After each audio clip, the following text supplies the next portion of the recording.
भारत पहलगाम वाक़े के सबूत देने में नाकाम रहा। पाकिस्तान को पहलगाम वाक़े से जोड़ने की साजिश की जा रही है। पाकिस्तान हमले की तहकीकात में मुकम्मल ताउन करेगा। वज़ीर-ए-आज़म शहबाज शरीफ की तुर्किया के सफ़ीर से मुलाकात में गुफ्तगू। कहा, तुर्किया तहकीकात में शामिल हुआ तो खैर मकदम करेंगे।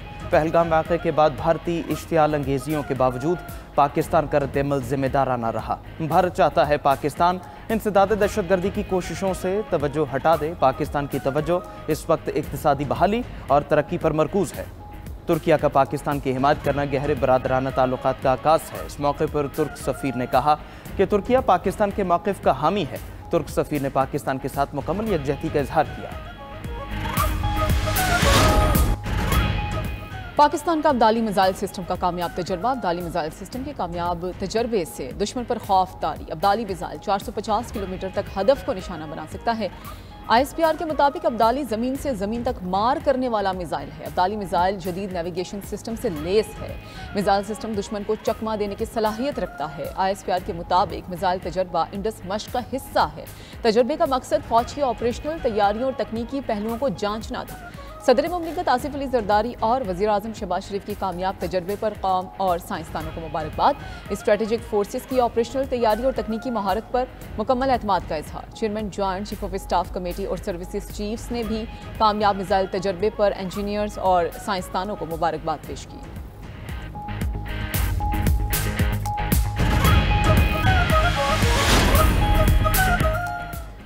पाकिस्तान की तरफ से भारत को बेनकाब करने का सिलसिला जारी। पहलगाम वाक़े के बाद भारतीय इल्ज़ामात पर पाकिस्तानी क़यादत के दुनिया भर से राबते। वज़ीर ख़ारजा इसहाक़ डार का स्विस हम मनसब को फ़ोन। भारतीय इश्तियाल अंगेजियों पर शदीद तशवीश का इजहार किया। भारत के इल्ज़ामात और एकतरफ़ा गैर कानूनी इक़दामात मुस्तरद, शफ़ाफ़ बैनुल-अक़वामी तहक़ीक़ात का मुतालबा दोहराया। स्विस वज़ीर ख़ारजा ने गैर जानिबदार तहक़ीक़ात में मुआवनत की पेशकश कर दी। इसहाक़ डार का यूनानी हम मनसब से भी राबिता। भारत की झूठी मुहिम और एकतरफ़ा इक़दामात की सख्त मज़म्मत। कहा, पाकिस्तान ख़ित्ते में अमन व इस्तेहकाम के लिए पुरज़्म है। अपनी खुद मुख्तारी और कौमी मफादात के तहफ़्फ़ुज़ पर कोई समझौता नहीं होगा।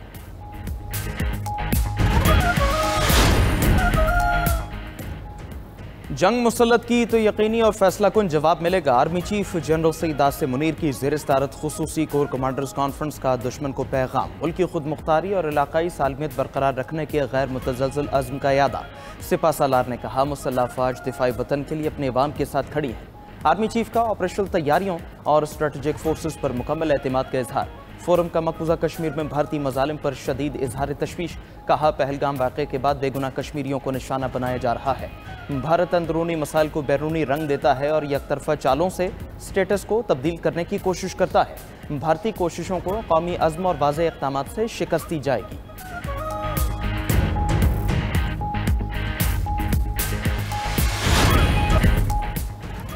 शाम के जंगजू की सहूलतकारी और शहरियों की शाम स्मगलिंग के इल्ज़ामात। यूनुस की अदालत ने साबिक वज़ीर-ए-आज़म को 34 साल कैद की सज़ा सुना दी। अली लारे 2013 से 2014 तक यूनुस के वज़ीर-ए-आज़म रहे। 2022 से हिरासत में है।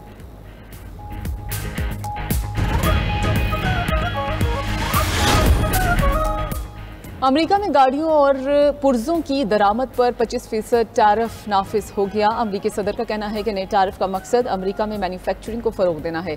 सनती माहिरीन का कहना है कि कोई भी गाड़ी मुकम्मल तौर पर अमेरिका में नहीं बनती। पुर्जों पर टैरिफ से गाड़ियों की कीमत में इजाफा होगा।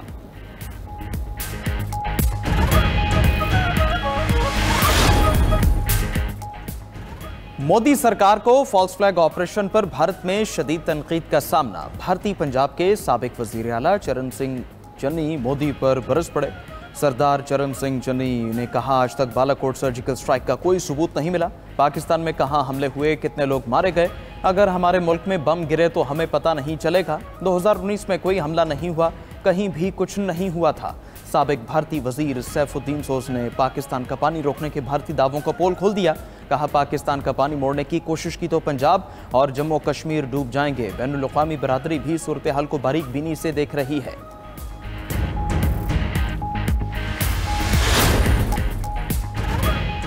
भारत का LOC के करीब दहशतगर्द कैंपों की मौजूदगी का प्रोपेगेंडा। सिक्योरिटी ज़राए के मुताबिक आलमी मीडिया को LOC का दौरा कराया गया। मकामी और आलमी मीडिया को कल भी LOC के मुख्तलिफ मकामात पर ले जाया जाएगा। LOC के दौरे का मकसद भारत के बेबुनियाद और मनगढ़ंत प्रोपेगेंडे को बेनकाब करना है। वजारत इत्तलात का कहना है बैनुल-अक़वामी मीडिया के सामने तमाम हक़ाइक़ रखे जाएंगे। उधर तुर्क नशरियाती इदारे को इंटरव्यू में वज़ीर इत्तलात अता तारड़ ने कहा, भारतीय जारहियत का पूरी ताकत से जवाब देंगे। भारत अपनी नाकामियाँ छुपाने के लिए पाकिस्तान पर इल्ज़ाम लगाता है। अमन की ख्वाहिश को हमारी कमज़ोरी न समझा जाए। दूसरी तरफ इंतहा पसंद मोदी सरकार ने वज़ीर इत्तलात अता तारड़ का सोशल मीडिया अकाउंट भी भारत में बंद कर दिया।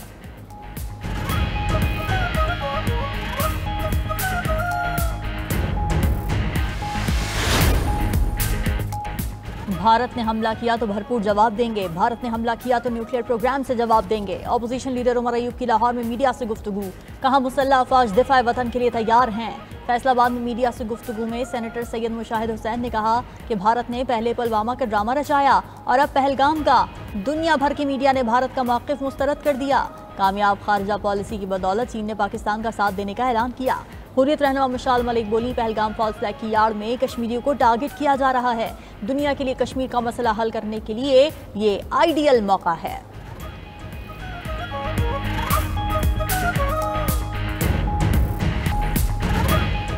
भारत ने पाकिस्तान से गुजरने वाली अफगान तिजारत पर पाबंदी लगा दी। पाकिस्तान से बराह रास्त या बिल वास्ता तमाम माल की दरामद पर पाबंदी आई।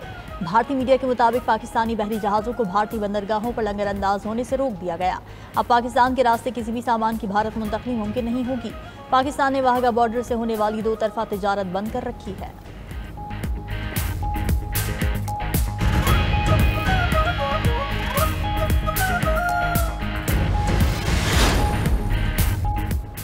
भारतीय रियासत बिहार में इंतखाबात जीतने के लिए मोदी का पहलगाम ड्रामा बेनकाब। भारत की अपोजिशन जमात RJD की मोदी के बिहार दौरे पर तनकीद। भारतीय मीडिया के मुताबिक RJD ने पटना में मोदी और वज़ीर आला नीतीश कुमार के खिलाफ बैनर्स लगा दिए। सीनियर भारतीय सहाफ़ी ने कहा, पहलगाम वाक़े के 45 घंटे के बाद ही आप वोट मांगने पहुंच गए। पूरी कौम गम में मुब्तला है और आपको वोट की पड़ी है। पहलगाम वाक़े को सियासी मकासद के लिए इस्तेमाल पर भारतीय अवाम की मोदी पर तनकीद। सियासी तज्ज़ियाकारों का कहना है, शवाहिद से यह साबित हो चुका है पहलगाम हमला पहले से तयशुदा था।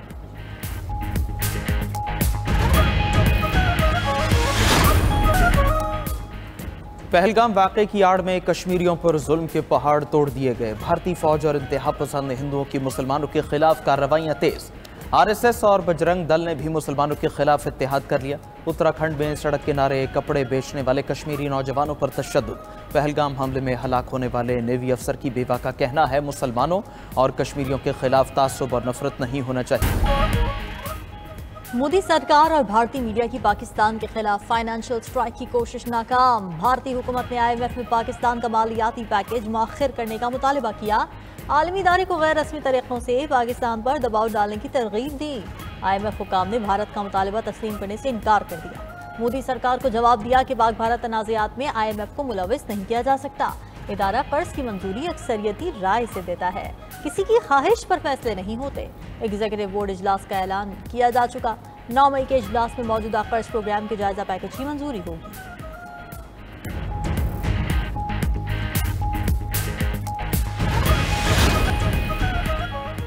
दहशतगर्द इसराइल की गजा में बर्बरियत जारी। सहूनी फोर्सेस के हमलों में मजीद 40 फ़लस्तीनी शहीद, शहदा में बच्चे भी शामिल। इसराइली फोर्सेस ने गजा शहर में घर और खान यूनस में पनाह गुज़ीन कैंप पर फ़ज़ाई हमले किए। अल अहली अरब अस्पताल के अतराफ़ और जबालिया अल बलाद पर भी शदीद बमबारी, मुतअद्दिद अफराद ज़ख्मी हो गए। 7 अक्टूबर 2023 से अब तक शहदा की मजमूई तादाद 52,495 हो गई।